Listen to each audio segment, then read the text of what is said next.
మనకు first news వచ్చేసి colossal బయోసెన్సెస్ నుంచి. ఇది ఒక బయోటెక్ కంపెనీ. వీళ్ళు ఏం చేశారంటే మనకి కోడిగుడ్డు తెలుసు కదా, దాని షెల్ లేకుండానే లోపల చిక్ని తయారు చేయడానికి అయితే వీళ్ళు ఒక కొత్త టెక్నాలజీ అయితే కనుక్కున్నారు. ఏం లేదు, నథింగ్ బట్ వీళ్ళు ఒక ఆర్టిఫిషియల్ షెల్ని అయితే తయారు చేసుకున్నారు. ఆర్టిఫిషియల్ షెల్లో మనకి గుడ్డు ఉంటుంది కదా, ఆ షెల్ తీసేసి లోపల ఉన్న సొన అంటారు చూసారా మనం, ఆ సొనని వీళ్ళు ఆర్టిఫిషియల్ షెల్లోకి వేసుకొని పైన ఒక ప్లాస్టిక్ మెమరీని అయితే తయారు చేసి పెట్టుకున్నారు. ఎందుకంటే లోపల ఉన్న చిక్ పెరగడానికి, దానికి ఆక్సిజన్ అందడానికి, బ్యాక్టీరియా లోపలికి వెళ్ళకుండా ఉండడానికి ఒక ఖచ్చితంగా మెమరీని అయితే ఉండాలి. వీళ్ళు ఒక ఆర్టిఫిషియల్ షెల్ని రెడీ చేసుకొని ఎలాగైనా కోడిగుడ్డు యొక్క సొన నుంచి పొదిగించి చిక్ని అయితే బయటికి తీసుకొచ్చేలాగైతే చేశారు.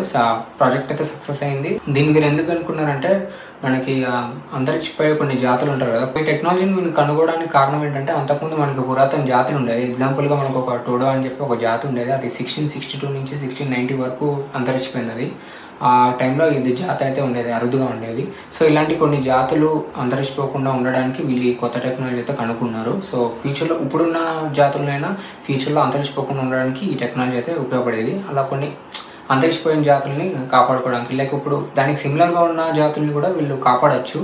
ఏదైతే రేర్గా ఎగ్స్ అయితే ఉంటాయో వాటి నుంచి వీళ్ళు కాపాడైతే చేయొచ్చు, ఎక్కువ చేయొచ్చు, అంతరించిపోకుండా, జాతి అంతరించిపోకుండా. సో అందుకని ఈ టెక్నాలజీ అయితే